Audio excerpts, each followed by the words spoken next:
Hello guys, good morning to all of you and welcome to my channel Monica Garg classes.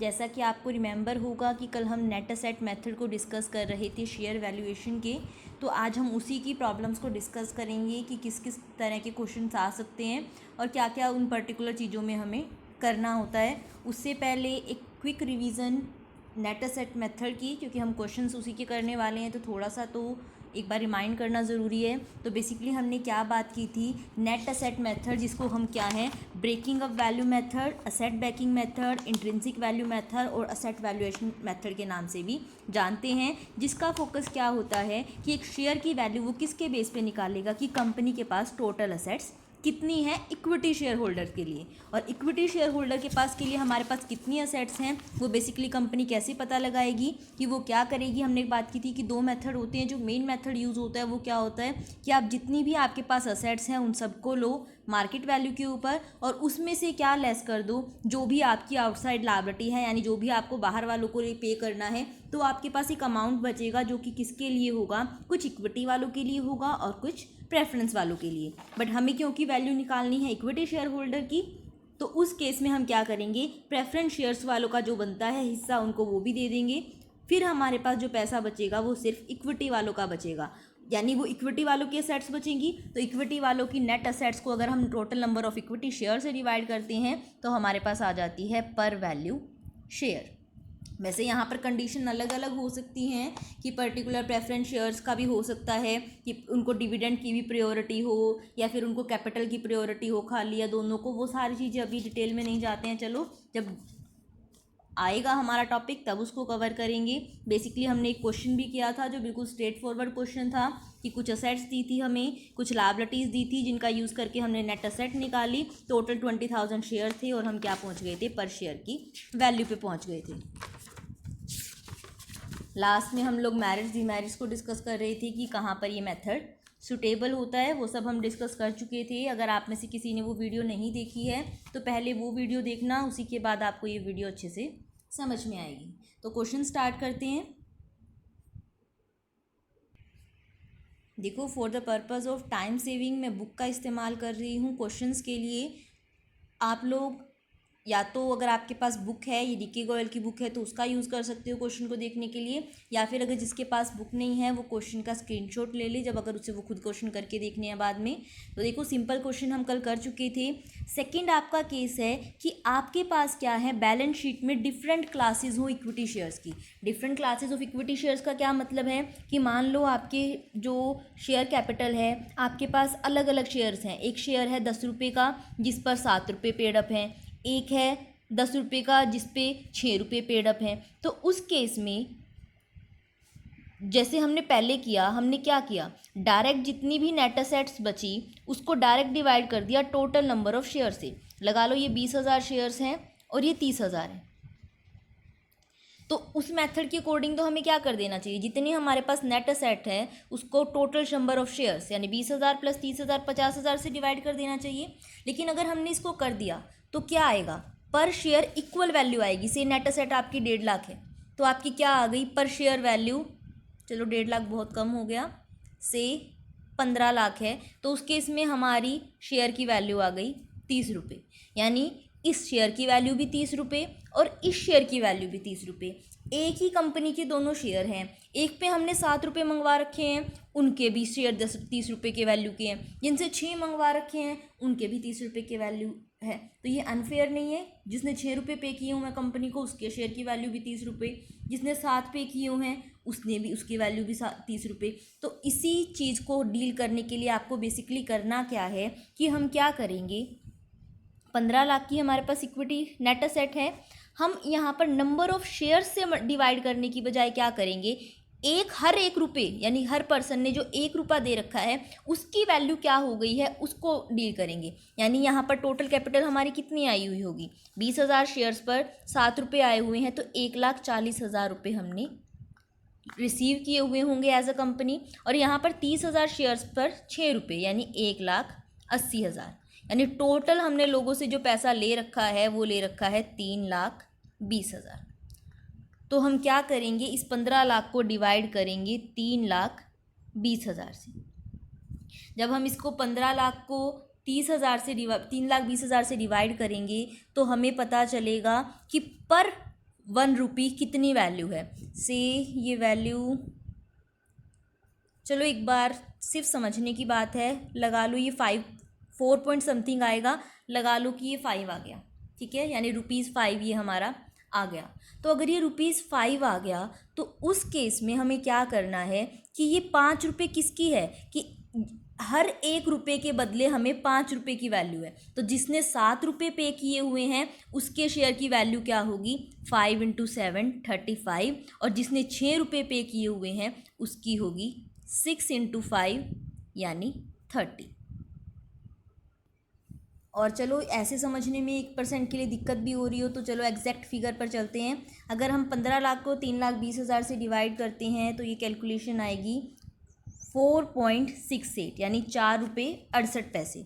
तो अगर इसका मतलब क्या हो गया, अगर शेयर पर 1 रुपये पेड अप है तो उस 1 रुपये की वैल्यू क्या है, 4.68 है। तो जिस शेयर के 5 रुपये पेड अप होंगे, 7 रुपये पेड अप होंगे, उनकी वैल्यू क्या होगी, 4.68 1 की है तो 7 की होगी मल्टीप्लाई बाय 7 यानी 32.81 यानी 32 रुपये 81 पैसे। कॉमन ले रहे थे तो 30 रुपये आ रही थी, अब क्या आ रही है, उस शेयर की वैल्यू आ रही है 32 रुपये 81 पैसे। और इसी तरह जिनके 6 रुपये पेड अप है उनकी वैल्यू हो जाएगी 4.68 × 6 यानी 28.12, यानी कॉमन मेथड यूज़ करते तो दोनों की वैल्यू 30 रुपये आती, बट अगर हम पर रुपीज़ की बात करें तो जिन पे 7 पेड अप है उनकी 32 रुपये 81 पैसे आ रही है, और जिन पे 6 पेड अप है उनकी 28 रुपये 12 पैसे आ रही है। ये उनकी क्या है, रियल वैल्यू है। तो देखो इसी तरीके से क्वेश्चन करेंगे हम। क्वेश्चन देखो आपको क्या दिया हुआ है, आपको क्या करनी है, शेयर्स की वैल्यू निकालनी है। बैलेंस शीट गिवन है, बैलेंस शीट में आपके पास इक्विटी शेयर कैपिटल है जहाँ पर आपके पास क्या है, 3 टाइप के शेयर हैं। एक 10,000 इक्विटी शेयर ऐसे हैं जो 10 रुपये की जिनकी टोटल वैल्यू है और वो फुल्ली पेड अप है, यानी आपने पूरे 10 के 10 उन पे मंगवाए हुए हैं। दूसरे 20,000 इक्विटी शेयर ऐसे हैं जिनकी वैल्यू 10 है लेकिन आपने उनके ऊपर 8 रुपये मंगवाए हुए हैं। और 48,000 इक्विटी शेयर ऐसे हैं जो 5 रुपये के हैं और वो क्या हैं, फुल्ली पेड अप हैं। फिर आपको जनरल रिजर्व दी हैं, डिबेंचर रिडम्पशन फंड दिए हैं और प्रॉफिट एंड लॉस का नेगेटिव बैलेंस है आपके पास। डिबेंचर्स हैं, ट्रेड पेबल्स हैं, कुछ फिक्स असेट्स हैं जिन पर डेप्रिसिएशन भी है, करंट असेट्स हैं और कुछ आपके पास नॉन करंट असेट है जिसमें आपके पास शेयर इशू एक्सपेंसेस है और डिस्काउंट ऑन डिबेंचर्स है। नीचे आपको दिया गया है the assets are worth their book value, यानी जो असेट्स की ओरिजिनल वैल्यू है वो बुक वैल्यू ही है, मार्केट वैल्यू भी बुक वैल्यू ही मानी जाएगी। और एक 4,000 की लायबिलिटी है जिसको बुक्स में रिकॉर्ड नहीं किया गया है, यानी उसको भी हमें ट्रीट करना है क्योंकि लायबिलिटी हमने बात की थी चाहे रिकॉर्डेड है या नहीं है आपको ट्रीट करना पड़ेगा। और फिर इन्होंने बोला है कि आपका इंटरेस्ट ऑन डिबेंचर भी आउटस्टैंडिंग पड़ा है 6 महीने का, यानी इंटरेस्ट भी देना पड़ा है डिबेंचर पे 6 महीने का, तो ये भी लायबिलिटी है, इसको भी हमें देना पड़ेगा। तो देखो क्या करना है, अब हमें इक्विटी शेयर्स किस पे कितने पेड अप हैं उस पर बाद में जाएंगे। पहले तो हमें क्या चाहिए, नेट असेट चाहिए। नेट असेट तक तो हमें कुछ भी करना है, जाना ही है, तो पहले हम नेट असेट निकाल लेते हैं।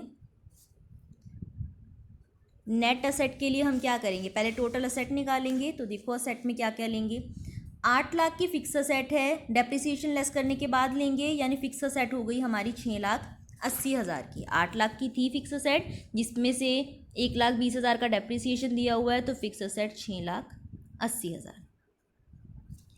उसके बाद हमारे पास करंट असेट्स हैं 3.5 लाख की। करंट असेट हैं हमारे पास 3.5 लाख की।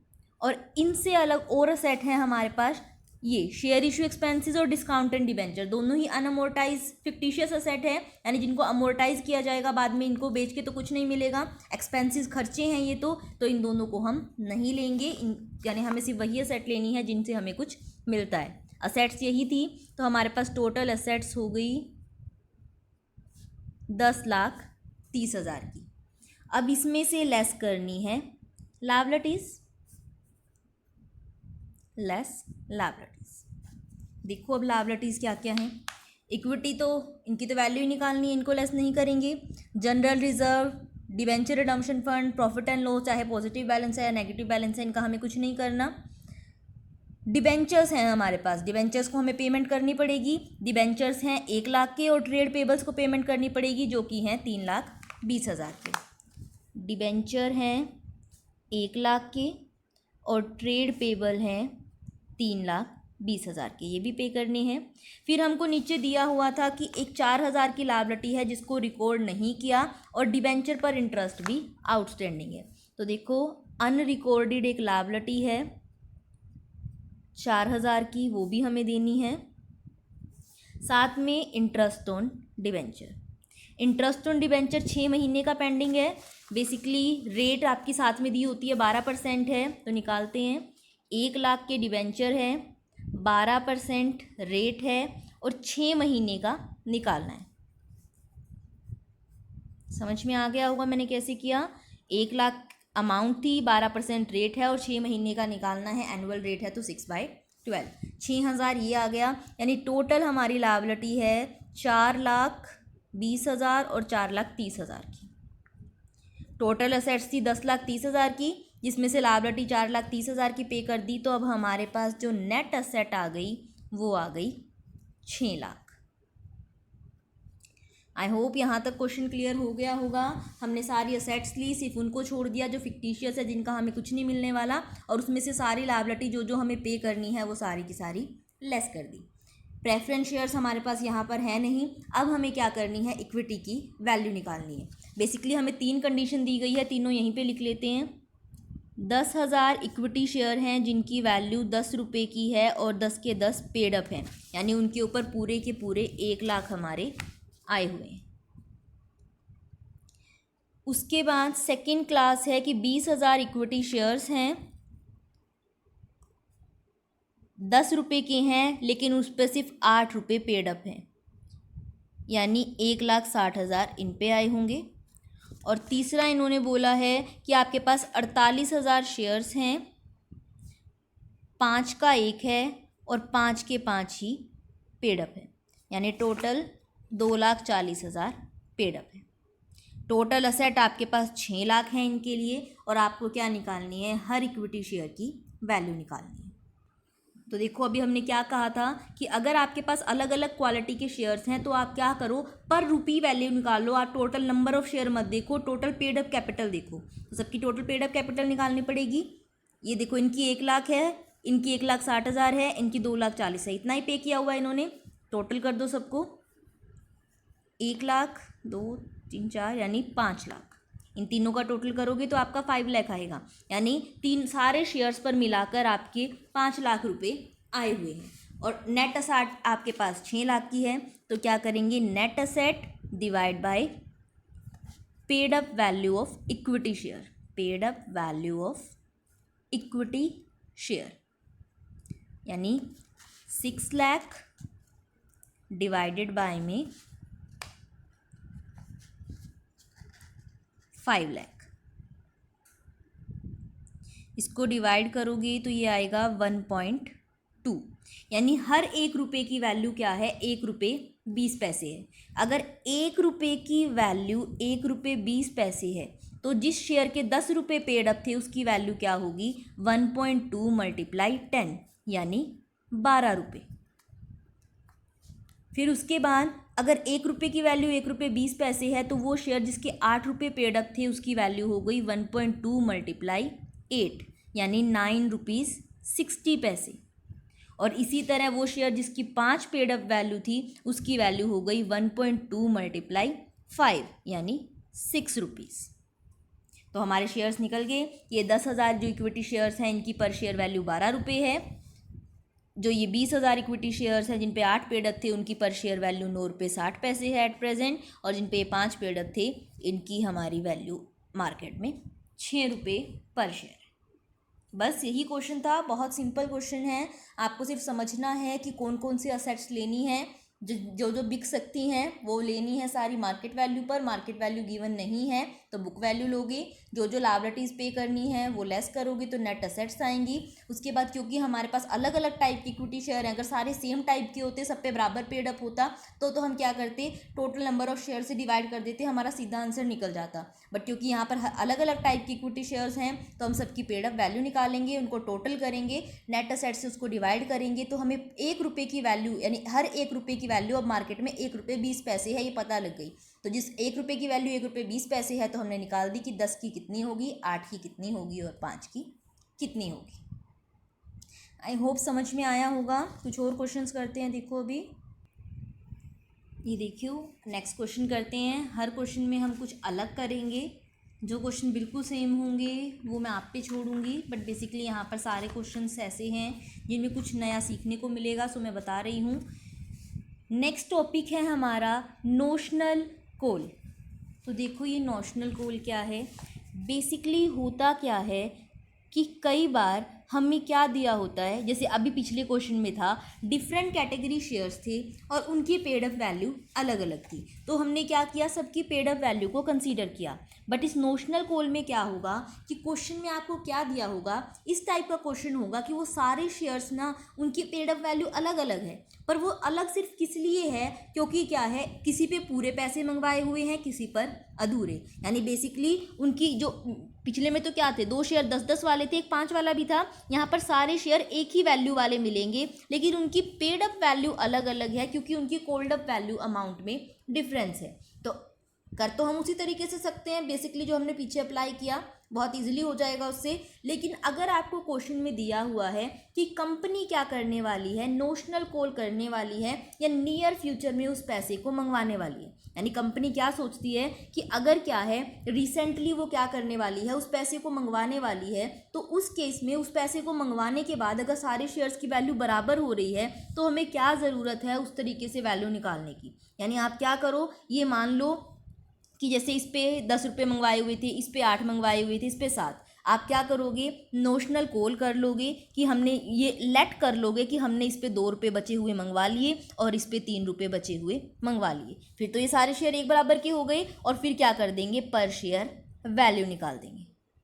फिर जो हमारी वैल्यू आएगी उसमें से जिसकी जितनी नोशनल कॉल की थी उसको दोबारा से लेस कर देंगे, तो हम किस पे पहुंच जाएंगे, हमारी एक्चुअल शेयर की वैल्यू पे। थोड़ा बहुत क्लियर हुआ होगा, वरना आप क्वेश्चन करते हैं आपको अच्छे से क्लियर हो जाएगा। देखो क्वेश्चन क्या है, calculate the intrinsic value of all classes of equity share from the following information. आपको असेट्स दी हुई हैं, टोटल एक्सटर्नल लायबिलिटीज़ दी हुई हैं, उसके बाद प्रेफरेंस शेयर्स दिए हैं, इक्विटी शेयर्स हैं 20,000 ऐसे हैं जो 10 के हैं पूरे पेड अप हैं, 9,000 ऐसे हैं जो 10 रुपये के हैं लेकिन 8 पेड अप हैं, और 6,000 ऐसे हैं जो 10 रुपये के हैं लेकिन 5 पेड अप है। देखो सबकी अमाउंट सेम है 10-10-10, और ये नहीं है कि अमाउंट सेम है तो आप अपने आप नोशनल कॉल कर लोगे, आपको क्वेश्चन में कहा जाएगा तो ही नोशनल कॉल करोगे। देखो इन्होंने क्या बोला है, assume that company shall make the calls on partly paid up share in the immediate future, कि आपको ये एज्यूम करना है कि कंपनी नियर फ्यूचर में कॉल करने वाली है। तो नियर फ्यूचर में कॉल करने वाली है यानी बिल्कुल अभी कॉल करने वाली है, तो आप क्या मान लोगे कि नोशनल कॉल करके आपको इस क्वेश्चन को कंप्लीट करना है। तो बेसिकली हम करेंगे क्या, पहले नेट असेट निकाल लेते हैं। टोटल असेट्स हमारे पास है, एक्सटर्नल लायबिलिटीज़ हमारे पास है। तो टोटल असेट्स है 6,25,000 की, एक्सटर्नल लायबिलिटीज़ हैं 1,18,000 की। टोटल असेट्स हैं 6,25,000 की, इसमें से लेस कर देंगे एक्सटर्नल लायबिलिटीज़। एक्सटर्नल लायबिलिटीज़ देखो ये शॉर्ट फॉर्म आप पेपर में कभी नहीं लिखोगे, जस्ट टाइम सेव हो इसलिए मैं शॉर्ट में लिख देती हूँ कुछ चीज़ों को। तो इससे आपके पास आ जाएंगी net asset before preference share holder. अभी तो प्रेफरेंस शेयर होल्डर भी है इस क्वेश्चन में, बिफोर प्रेफरेंस शेयर होल्डर ये हमारे पास आ जाएंगी 5,07,000। अब इक्विटी वालों से पहले तो प्रेफरेंस वालों का नंबर है, लेस करेंगे हम इसमें से preference shares capital. Preference share capital थी हमारी 1,000 शेयर थे, 100 रुपये का एक था, टोटल 1 लाख की थी, तो उनका पैसा उनको दे दो। अब हमारे पास जो नेट असेट बच गई इक्विटी वालों की, net asset for equity share holder, वो हमारे पास कितनी बच गई, 4,07,000। अब हमें क्या करना है, एज्यूम करना है कि कंपनी नियर फ्यूचर में कॉल करने वाली है, कर लेते हैं ऐड नोशनल कोल, कि हमने लेट कर लिया कि हमने कोल मंगवा ली है। अब कितनी लेट करेंगे, जिस पे जितनी कमी थी, ये 20,000 पे तो 10 के 10 आए हुए थे, तो इन पे हम कुछ नहीं मंगवा सकते। इन 9,000 पर 2 रुपये कम है अभी, तो ये 2 रुपये मंगवा लेते हैं, यानी 9,000 शेयर्स पर हमने क्या मंगवा लिया, ₹2 पर शेयर मंगवा लिए, यानी टोटल 18,000। तीसरी शेयर ऐसे हैं 6,000 जिनकी 10 वैल्यू है और जिस पे 5 ही पेड अप है, बचे हुए भी मंगवा लेते हैं। 6,000 इक्विटी शेयर्स पर बचे हुए 5 रुपये भी मंगवा लेते हैं, यानी 30,000। तो अब हमारे पास टोटल असेट्स कितनी हो गई, net asset for equity after net asset for equity shares holder after notional call. बता रही हूँ मैं साथ साथ आपको क्या लिखना है। तो ये क्या हो गया, 4,07,000 प्लस 18,000 प्लस 30,000, ये हो गई 4,37,047 और 4,55,000।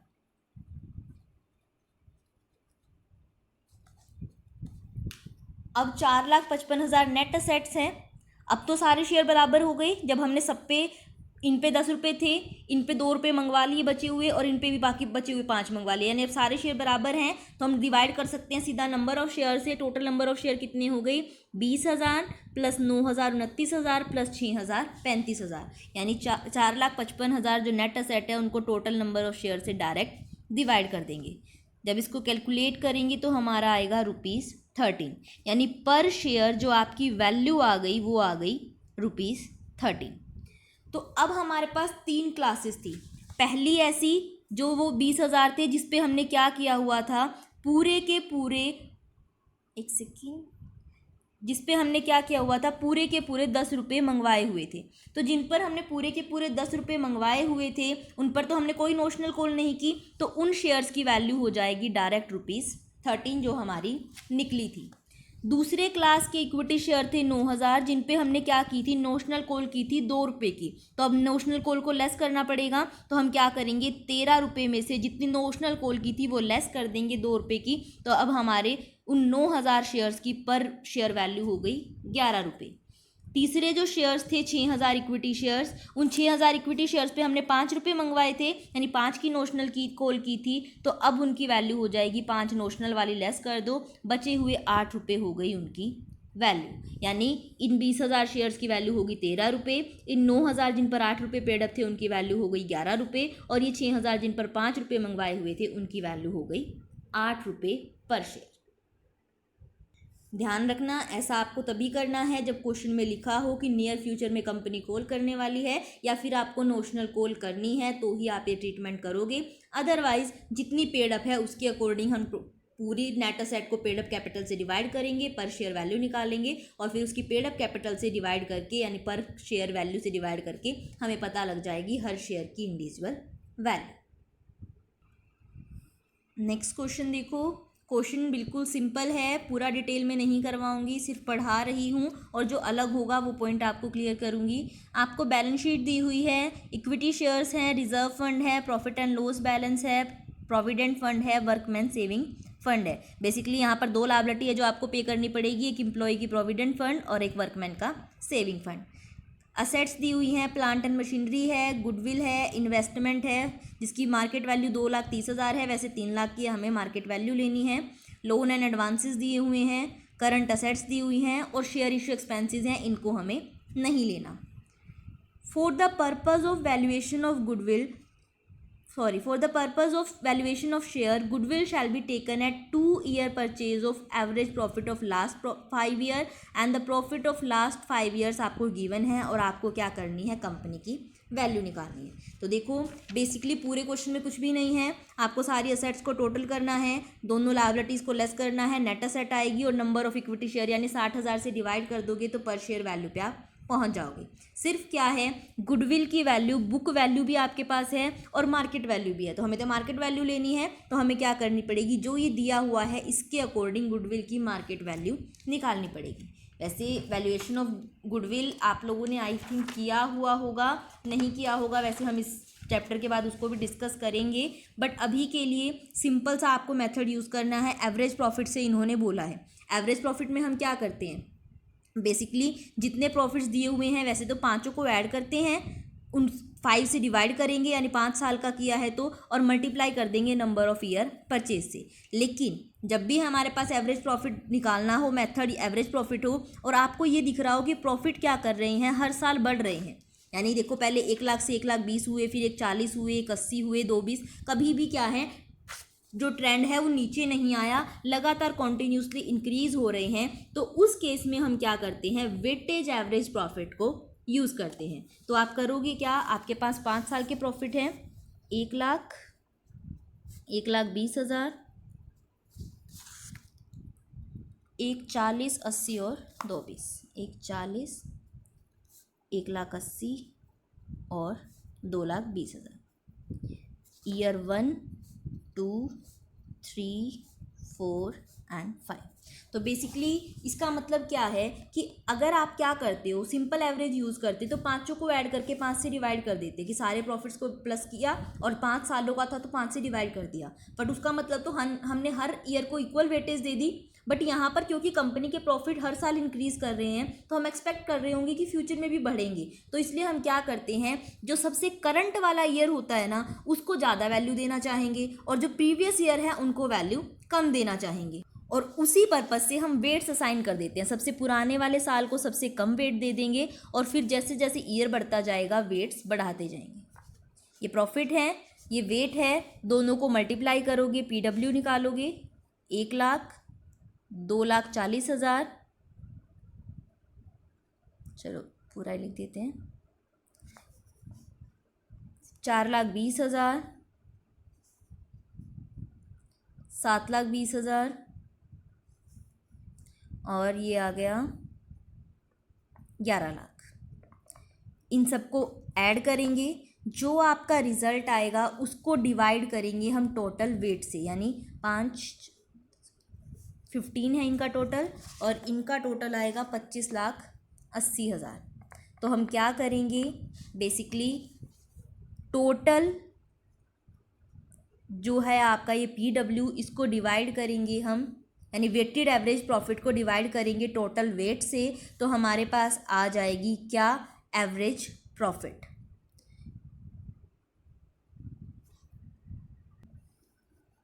वेटेड एवरेज प्रॉफिट इसको करेंगे हम, आएगा 1,72,000।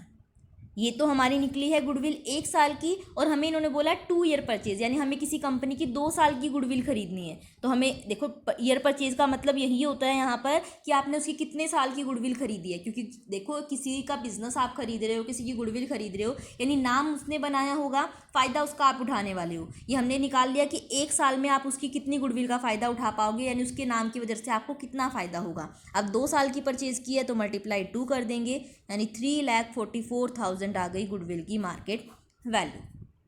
जिसको गुडविल आता है उसको ये बहुत अच्छे से क्लियर हुआ होगा। मैंने कोशिश की है कि थोड़ा सा यहाँ एक्सप्लेन करूँ, वरना जब हम वैल्यूएशन ऑफ गुडविल करेंगे तो हम इसकी डिटेल में बात करेंगे। इतना करने के बाद क्वेश्चन में कुछ भी नहीं रह गया, जितनी भी असेट्स थी, goodwill, plant and machinery, investment market value पे, लोन्स, करंट असेट सारी ली, उसमें से workman saving fund, employ provident fund और करंट लायबिलिटीज़ 3 थी, इसको मैंने छोड़ दिया था पढ़ते हुए। इन तीनों को क्या कर देंगे, लेस कर देंगे, तो हमारे पास आ गई net asset. Number of equity share total 60,000 से उसको डिवाइड किया तो हमारे पास आ गई पर share value 20.40 rupees. Next topic देखो हमारा क्या है, when preference shares are also appearing in balance sheet. तो देखो ये हम पहले ही बात कर चुके हैं कि अगर आपके पास प्रेफरेंस शेयर्स भी दिए हुए हैं तो प्रेफरेंस शेयर्स होल्डर का जो भी बनता है उनको वो पहले हमें देना पड़ेगा, फिर हम इक्विटी शेयर की वैल्यू निकालेंगे।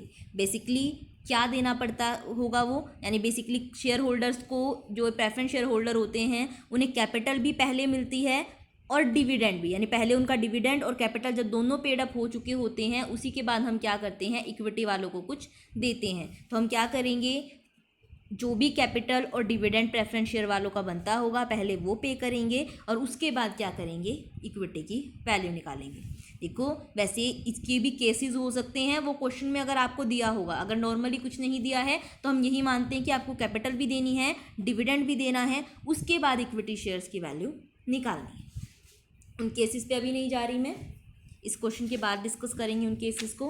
अभी देखो हमारा क्वेश्चन क्या है। आपके पास गुजरात ऑयल लिमिटेड की बैलेंस शीट गिवन है, जहां पर आपके पास इक्विटी शेयर्स हैं 25,000, प्रेफरेंस शेयर्स हैं 1500, जो कि क्या है 100 रुपये का एक है।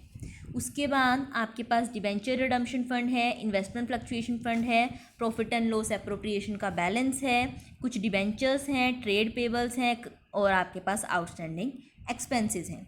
फिर कुछ असेट्स दी हुई हैं, जिसमें पहले नॉन करंट असेट दी हुई है, जिसमें फिक्स असेट है जिस पर डेप्रिसिएशन लगा हुआ है, गुडविल है, इन्वेस्टमेंट है जिसमें कुछ शेयर्स पार्टली पेड अप हैं, इन्वेंट्रीज़ हैं, ट्रेड पेबल्स को दो टाइप के हैं, कुछ हैं जो बिल्कुल गुड हैं और कुछ क्या हैं डाउटफुल हैं, कैश एट बैंक दिया हुआ है और शेयर इशू एक्सपेंसेस दिए हुए हैं।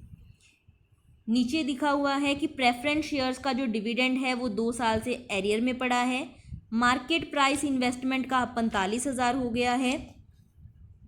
आउट ऑफ डाउटफुल डेट्स सिर्फ 80% आपके रिकवरेबल हैं और आपके पास 2 कॉन्टिंजेंट लायबिलिटी भी दी हुई हैं, यानी जो आपको देनी पड़ सकती है। और हमने कहा था इस मेथड में हम कॉन्टिंजेंट लायबिलिटी को भी कंसीडर करेंगे। इसमें कॉन्टिंजेंट लायबिलिटी क्या है, एक तो अनकॉल्ड लायबिलिटी है 12,000 की शेयर्स के ऊपर, और एक बिल ऑफ एक्सचेंज है जो डिसओनर हो सकता है, जिस पर हमें 10,000 रुपये देने पड़ेंगे। बाकी सारी वैल्यूज़ असेट्स की बुक वाली ही लेनी है आपको, और आपको क्या करना है ब्रेकअप वैल्यू मेथड यानी नेट असेट मेथड का यूज़ करना है। तो देखो कैसे करना है, हमें ऊपर से स्टार्ट हो जाओ। पहले असेट्स लेनी है, फिक्स असेट लेंगे डेप्रिसिएशन लेस करने के बाद, यानी 2,90,000। उसके बाद गुडविल है, गुडविल आपकी 50,000 की है, इसके बारे में कोई इन्फॉर्मेशन नीचे नहीं थी, पूरी 50,000 लेंगे। इन्वेस्टमेंट 60,000 की है, लेकिन मार्केट वैल्यू उसकी 45,000 है, तो हम लेंगे तो 45,000। लेकिन इसके बारे में एक एडजस्टमेंट भी थी, वो क्या थी, अनकॉल्ड लायबिलिटी पड़ी है हमारी 12,000 की पार्टली पेड अप शेयर पे, यानी हमने किसी और कंपनी के शेयर खरीद रखे होंगे हमारी कंपनी ने, और जिस पर क्या है वो पार्टली पेड अप है, जिस पर 12,000 रुपये हमें फ्यूचर में देने पड़ेंगे।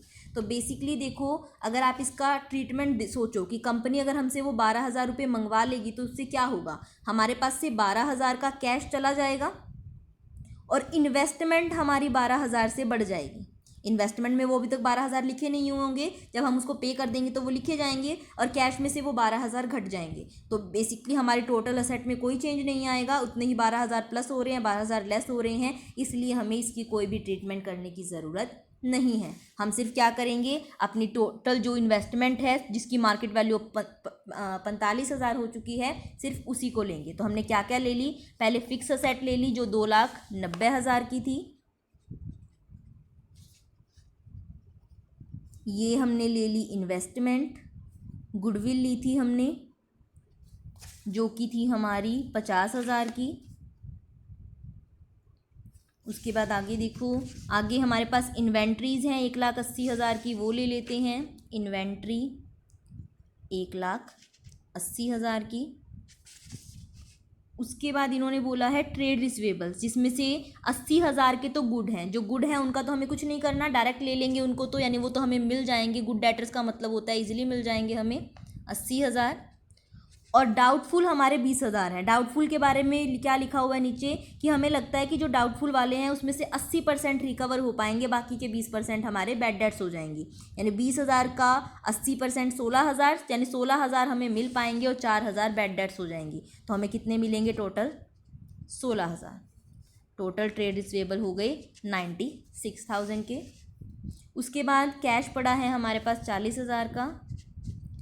कैश भी 40,000 का ही रहेगा, क्योंकि बेसिकली अगर वो इन्वेस्टमेंट हमसे मंगवा भी ली तो उससे हमने इन्वेस्टमेंट में जब इसको ट्रीट नहीं किया, तो कैश में भी इसको हम ट्रीट अभी नहीं कर रहे, क्योंकि दोनों आपस में नलीफाई हो गए हैं। शेयर इशू एक्सपेंसेस आपको नहीं लेने।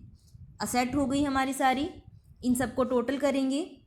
इसके बाद जो आएगा उसमें से लायबिलिटीज़ लेस करेंगे। लायबिलिटीज़ क्या क्या लेस की जाएंगे वो देखो, हम पहले लेस करेंगे इसमें से 1,00,000 डिबेंचर, ट्रेड पेबल्स 90,000 के और आउटस्टैंडिंग एक्सपेंसेस 10,000 के, यानी टोटल 2,00,000 हो गई। ये लेस करेंगे 2,00,000। आप तीनों अलग अलग लिख के दिखाओगे कि कौन से कितने क्या क्या थे। उसके बाद और क्या थी आपकी, प्रेफरेंस शेयर्स को अभी छोड़ो एक सेकंड के लिए। इनसे अलग आपकी एक बिल डिस्काउंटेड की लायबिलिटी बनती है 10,000 की कॉन्टिजेंट, उसको भी लेंगे। बस ये यहाँ तक हो गया हमारा।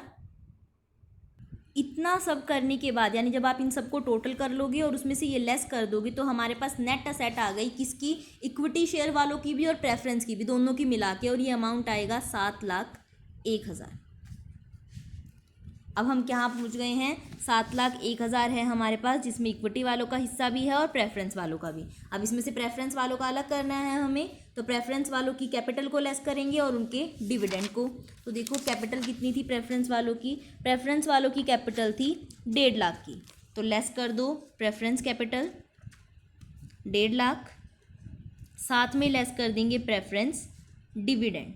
प्रेफरेंस डिविडेंड कितने सालों का एरियर पड़ा है, 2 साल का, और वैसे भी प्रेफरेंस के बारे में अगर कुछ मेंशन ना हो तो हम इन्हें क्यूमुलेटिव मानते हैं, तो बेसिकली हमें 2 साल का डिविडेंड देंगे। तो प्रेफरेंस शेयर्स हैं आपके 1.5 लाख के, रेट उन पे क्वेश्चन में दी गई है 12%, और निकालना है हमें 2 साल का। 36,000 आएगा, तो 36,000 ये लेस करेंगे। इसके बाद जो पैसा बचेगा वो बचेगा हमारा इक्विटी वालों का। ये हो गया 3 लाख, एक सेकेंड, ये 7,01,000 नेट असेट का टोटल था। इसमें से लायबिलिटीज़ को लेस करने के बाद जो हमारा अमाउंट बच रहा था वो बच रहा था 4,91,000। सॉरी मैं गलती से गलत लिख गई। ये सारा करने के बाद 4,91,000 आएगा। इस 4,91,000 में से जब हम प्रेफरेंस शेयर की कैपिटल और प्रेफरेंस का डिविडेंड लेस कर देंगे तो हमारे पास बचेंगे 3,05,000 इक्विटी वालों के लिए। अब इक्विटी वालों की नेट असेट आ गई 3,05,000, तो इसको डिवाइड कर देंगे इक्विटी के टोटल नंबर ऑफ शेयर से। एक ही टाइप की इक्विटी शेयर हैं जो कि क्या है 25,000 टोटल हैं, तो 25,000 से डिवाइड करेंगे, 12 रुपये 20 पैसे आ गई पर शेयर की वैल्यू। अब देखो लास्ट टॉपिक है ये हमारा नेट असेट मेथड से रिलेटेड, जो हम इतनी देर से बात कर रहे थे कि प्रेफरेंस शेयर्स की भी डिफरेंट कंडीशंस हो सकती हैं। तो देखो बेसिकली तो हम यही मानते हैं कि आपने डिविडेंड भी देना है उनका और कैपिटल भी देनी है, बट अगर क्वेश्चन में ऐसा कुछ भी मेंशन स्पेशली मेंशन है तो उस केस में आपको क्या करना पड़ेगा कि हो सकता है कि आपको क्वेश्चन में लिखा हो कि प्रेफरेंस शेयर्स को कोई भी प्रायोरिटी नहीं है, यानी ना डिविडेंड की प्रायोरिटी है ना ही कैपिटल की। तो उस केस में आपको क्या करना पड़ेगा, जो नेट असेट आएंगी, क्योंकि उनको कोई प्रायोरिटी नहीं है, यानी ऐसा नहीं है कि पहले उनको दोगे फिर कुछ बचेगा तो इक्विटी वालों को दोगे, दोनों बराबर हैं ये मान लोगे आप। तो जो नेट असेट आएंगी वो आप क्या करोगे, वो दोनों की होंगी, प्रेफरेंस वालों की भी होंगी और इक्विटी वालों की भी होंगी। तो फिर जैसे हम क्या करते थे, अलग अलग इक्विटी शेयर्स को ट्रीट करते थे ना कि वो हम उनकी पेड अप वैल्यू के अकॉर्डिंग निकाल देंगे, ठीक उसी तरीके से हम क्या करेंगे, प्रेफरेंस शेयर्स और इक्विटी वालों को ट्रीट करेंगे। से प्रेफरेंस शेयर्स की टोटल कैपिटल क्या है 3 लाख की है और इक्विटी वालों की से 2 लाख की है, और नेट असेट हमारे पास हैं 10 लाख। ठीक है, नेट असेट हमने लेट कर ली 10 लाख। तो उसके इसमें हम क्या करेंगे, सिंपल तरीका है कि या तो आप इनकी रेशो निकाल लो कि 3:2 है दोनों की रेशो। तो इस 10 लाख में से 3/5 हिस्सा तो किसका है, प्रेफरेंस शेयर वालों का है, और बाकी का 2/5 किसका है, इक्विटी वालों का है। फिर जो प्रेफरेंस वालों का अमाउंट आएगा उसको डिवाइड कर देंगे प्रेफरेंस नंबर, जितने प्रेफरेंस शेयर होंगे उससे, तो हमें हर प्रेफरेंस शेयर की वैल्यू पता लग जाएगी, और इक्विटी शेयर का जो अमाउंट आएगा उसको डिवाइड कर देंगे total number of equity share से, तो हमें पता चल जाएगा पर शेयर इक्विटी शेयर की वैल्यू क्या है। दूसरा क्वेश्चन में दिया हुआ हो सकता है कि प्रेफरेंस शेयर्स को सिर्फ डिविडेंड की प्रायोरिटी है, कैपिटल की नहीं है, उन्हें डिविडेंड की प्रायोरिटी है। तो उस केस में हम क्या करेंगे, जो नेट असेट हमारे पास आएंगी उसमें से हम सबसे पहले प्रेफरेंस का डिविडेंड लेस करेंगे, उसके बाद जो नेट असेट बचेंगी उसके ऊपर सेम ऊपर वाला तरीका लगा देंगे। यानी हमने क्या बोल दिया, डिविडेंड की तो उनकी प्रायोरिटी है, पहले उनको डिविडेंड दे दो, फिर जो बचेगा वो प्रेफरेंस और इक्विटी दोनों का है। दोनों की पेड अप कैपिटल में जो रेशो बनती होगी उसमें डिवाइड करेंगे और दोनों को खुद के नंबर ऑफ शेयर से डिवाइड कर देंगे, यानी बस प्रेफरेंस डिविडेंड और दे देना है, फिर हम क्या पहुंच जाएंगे, ऊपर वाली ही कंडीशन पर पहुंच जाएंगे। तीसरा हो सकता है कि उनको कैपिटल की प्रायोरिटी है, डिविडेंड की नहीं है, कैपिटल प्रायोरिटी है।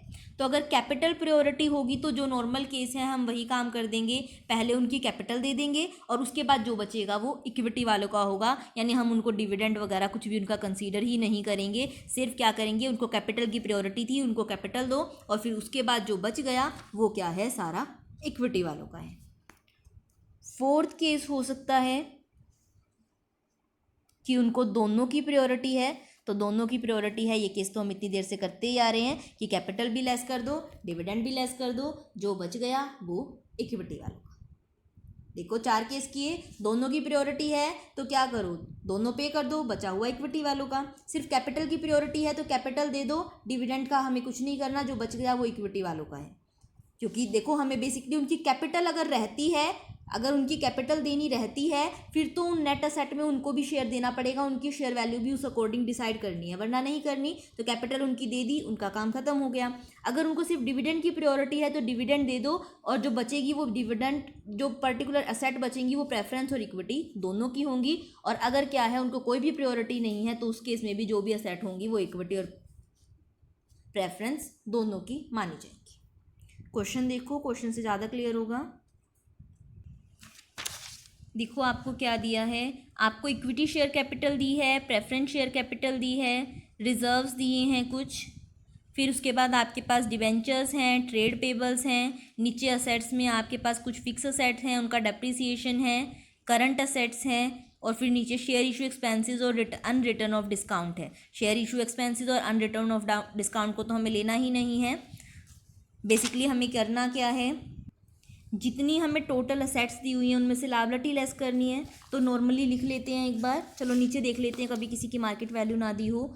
करंट असेट इंक्लूड करती है एक इन्वेस्टमेंट जो कि 50,000 की है, यानी टोटल ये डायरेक्ट दी हुई है इन्होंने 1,48,000 की टोटल करंट असेट है। इसमें एक इन्वेस्टमेंट भी है जिसकी वैल्यू इसमें 50,000 इंक्लूड है, लेकिन उसका मार्केट प्राइस सिर्फ 48,000 रह गया है। और एक ट्रेड रिसीवेबल भी इसमें ही इंक्लूड है जो कि क्या है 5,000 तक डाउटफुल है, डाउटफुल वाले हमें लेने नहीं होते।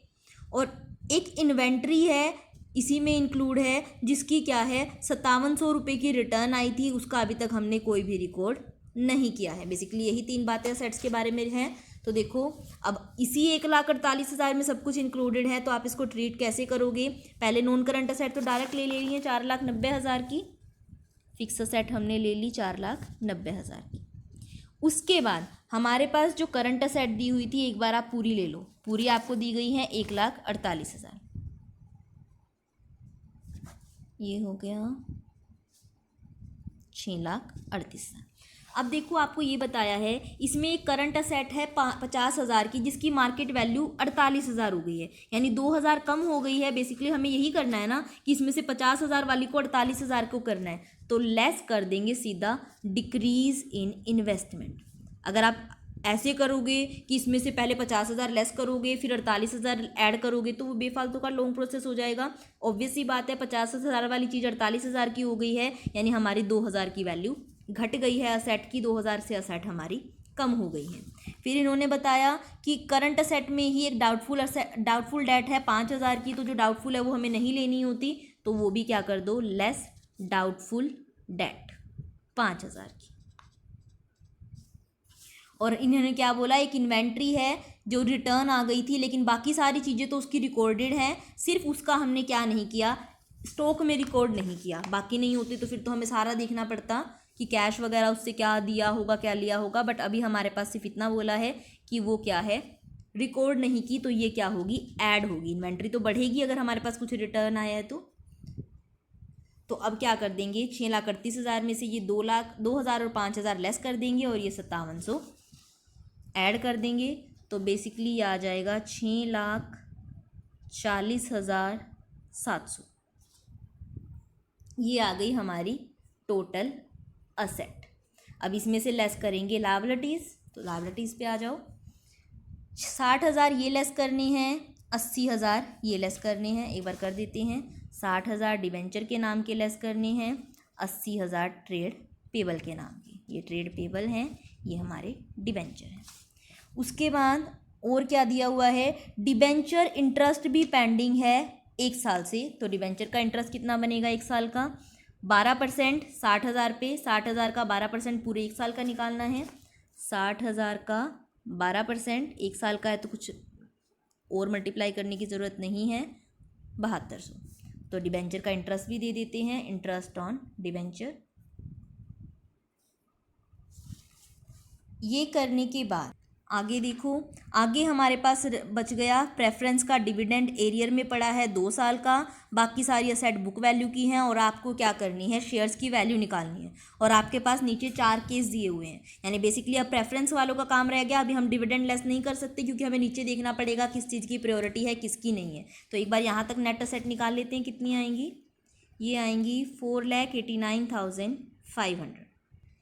अब रह गई हमारी शेयर की वैल्यू निकालनी। तो देखो केस पढ़ते जाते हैं और हर केस का ट्रीटमेंट करते जाते हैं। फर्स्ट केस हमें दिया हुआ है, preference shares have priority both as to the payment of capital and arrear of dividend in event liquidation take place. यानी उनको क्या है, दोनों ही चीज़ की प्रायोरिटी है, कैपिटल की भी है और डिविडेंड की भी है। तो उस केस में तो जैसे शुरू से करते आए हैं, लेस करेंगे प्रेफरेंस शेयर कैपिटल और लेस करेंगे प्रेफरेंस का डिविडेंड। प्रेफरेंस का डिविडेंड हो गया हमारा 2 लाख पे 6%, वो भी 2 साल का। 2 लाख पे 6% हो गया हमारा 12,000 और 2 साल का यानी 24,000। तो 24,000 प्रेफरेंस डिविडेंड लेस करेंगे इसमें से, और साथ में प्रेफरेंस कैपिटल थी आपकी 2 लाख की, वो लेस करेंगे। फिर जो हमारे पास अमाउंट बचेगा वो बचेगा 2,65,000, आई थिंक 65,500। इसको क्या कर दिए, सारा किसका बच गया, इक्विटी वालों का। तो total number of equity shares हैं आपके पास 3 लाख के हैं, 10 रुपये का एक है, यानी 30,000 हैं। 30,000 से इसको डिवाइड करोगे तो आपके पास आ जाएगी पर शेयर इक्विटी वैल्यू। यानी देखो 4,89,500 था, उसमें से 2 लाख प्रेफरेंस कैपिटल और 24,000 डिविडेंड लेस किया, जो पूरे 2,65,500 बच गए थे, वो सारे के सारे इक्विटी शेयर्स के हो गए। सेकंड हमें दिया है, preference shares have no priority to capital and arrear of dividend. यानी उन्हें दोनों की ही प्रायोरिटी नहीं है। अगर उन्हें दोनों की ही प्रायोरिटी नहीं है तो इसका मतलब उन्हें कुछ नहीं देना, डायरेक्ट हमारे पास ये बच गए 4,89,500, जो कि किसके हैं, इक्विटी वालों के भी हैं और प्रेफरेंस वालों के भी हैं। इसके लिए हमें क्या देखनी पड़ेगी, उनकी रेशो। तो इक्विटी कैपिटल है टोटल 3 की, 3 लाख की, और प्रेफरेंस है 2 लाख की, यानी उनकी रेशो कितनी हो गई, 3:2। इक्विटी वालों के 3 हिस्से हैं, प्रेफरेंस वालों के 2, यानी इक्विटी वालों का इसमें हिस्सा हो गया 4,89,500 का 3/5, और प्रेफरेंस वालों का हो गया 4,89,500 का 2/5। देखो बुक से इसलिए दिखा रही हूँ ताकि टाइम सेव हो, वीडियो बहुत लंबी जा रही है। तो देखो हम क्या करेंगे, बेसिकली 4,89,500 है। इन्होंने क्या किया है, चलो इनके वाला बाद में बताऊंगी। पहले जो बेसिकली ये यहाँ से आएगा उसमें हम क्या कर देंगे, जितने इक्विटी शेयर्स हैं टोटल उससे डिवाइड कर देंगे, और जितने प्रेफरेंस हैं उनको उससे डिवाइड कर देंगे, तो हमारे पास पर शेयर वैल्यू आ जाएगी। इन्होंने डायरेक्ट 50,000 से डिवाइड क्यों किया, क्योंकि दोनों ही शेयर क्या हैं, 10-10 रुपये के हैं। तो अगर क्या है, शेयर्स बराबर हैं, ये भी 10 रुपये का एक है, ये भी 10 रुपये का एक है, तो आप टोटल ये 30,000 शेयर हैं, ये 20,000 हैं। अगर आप टोटल 50,000 से डिवाइड कर दोगे तो भी आपके पास पर शेयर वैल्यू वही आएगी, और अगर आप इसको रेशो में डिवाइड करके करोगे तो भी। मैंने आपको रेशो में शुरू से इसलिए सिखाया क्योंकि रेशो वाला हर जगह एप्लीकेबल होगा, चाहे इनकी पेड अप वैल्यू सेम हो चाहे अलग हो। अगर सेम है तो आप डायरेक्ट, जैसे इक्विटी में करते हो, अगर इक्विटी के सारे शेयर्स एक टाइप के होते हैं तो हम डायरेक्ट टोटल नंबर से डिवाइड कर देते हैं, और अगर क्या है वो अलग अलग टाइप के होते हैं तो हम पेड अप वैल्यू के अकॉर्डिंग करते हैं। तो वही काम है कि अगर वो अलग अलग है तो आप पेड अप वैल्यू या फिर पेड अप वैल्यू से कर लो या फिर रेशो से कर लो, और अगर क्या है वो सेम है तो उस केस में आप डायरेक्ट 50,000 से डिवाइड करोगे तो भी वही वैल्यू आएगी, इक्विटी शेयर्स की भी और प्रेफरेंस की भी, क्योंकि दोनों की बराबर ही वैल्यू आने वाली है। तो उस केस में आपकी 9.79 आ गई आपकी वैल्यू। दोनों ही तरीके से निकाल के देख लेना, सेम आएगी। थर्ड है, preference shares have priority of capital only, यानी उन्हें सिर्फ कैपिटल की प्रियोरिटी है, तो हम क्या करेंगे, उनकी प्रेफरेंस कैपिटल दे देंगे 2 लाख की। डिविडेंड की प्रियोरिटी नहीं है तो वो नहीं देंगे, और जो बच गया वो क्या है, सिर्फ इक्विटी वालों का है। अब उनका डिविडेंड हम भूल जाओगे, प्रेफरेंस वालों का कोई डिविडेंड है भी है, और वो क्या कर देंगे, डायरेक्ट इक्विटी शेयर से डिवाइड कर देंगे, तो आपकी पर शेयर इक्विटी वैल्यू आ जाएगी। उसके बाद फोर्थ है आपका preference shares have priority as to payment of arrear of dividend only, यानी उन्हें सिर्फ डिविडेंड की प्रियोरिटी है, तो आप क्या करो, उन्हें सिर्फ डिविडेंड दो, जो बचेगा वो किसका हो जाएगा, इक्विटी और प्रेफरेंस दोनों का होगा। तो आप क्या करोगे, टोटल नंबर ऑफ शेयर से डिवाइड कर दो, या तो रेशो वाला सिस्टम कर लो, दोनों से आंसर यहाँ पर भी सेम आए। आई होप समझ में आया होगा। एक लास्ट क्वेश्चन रह गया है, बहुत ही सिंपल क्वेश्चन है, एक बार थोड़ा सा देख लो। आपको कुछ लायबिलिटीज़ दी हैं, कुछ असेट्स दी हैं, सिर्फ यहाँ पर क्या करना है आपको, एक चीज़ अलग क्या बताई है कि इन्होंने आपको ये बोला है कि असेट टोटली बता दी सीधा 8 लाख की हैं। इनमें से आधी असेट तो ऐसी हैं जिनकी मार्केट वैल्यू 10% बढ़ चुकी है, और आधी ऐसी हैं जिनकी 5% कम हो चुकी है। एक लायबिलिटी है जो 30,000 की रिकॉर्ड नहीं हुई है, तो देखो लायबिलिटी में तो क्या है, आपके पास एक ट्रेड पेबल थे और ये 30,000 है, सिर्फ 30,000 और ये 2,80,000 आपको टोटल असेट्स में से लेस करने हैं। बात आई असेट की, तो असेट में शेयर इशू एक्सपेंसेस लेने नहीं, ये 8 लाख लेने हैं, लेकिन ये क्या बोला है इन्होंने, इसमें से आधी असेट ऐसी है जिसकी 10% वैल्यू बढ़ गई है, यानी टोटल 8 लाख का सेट है, आधी यानी 4 लाख, 4 लाख की असेट की 10% वैल्यू बढ़ गई है, 4 लाख की असेट की 10% इंक्रीज हो गई है, 10% यानी 40,000, यानी 4 लाख वाली अब 4,40,000 की हो गई है। बची हुई जो 4 लाख बच गई उसकी 5% डिक्रीज हो गई है, तो उसका 5% 20,000 आएगा, वो हम क्या कर देंगे, लेस कर देंगे। 4 लाख में से 20,000 लेस किया तो हमारे पास आ गए 3,80,000, यानी ओवरऑल जो ये 8 लाख की असेट थी उसकी मार्केट वैल्यू 8,20,000 है। 8,20,000 में से ये 2,80,000 और ये 30,000 लेस कर देंगे तो हमारे पास आ गई 5,10,000।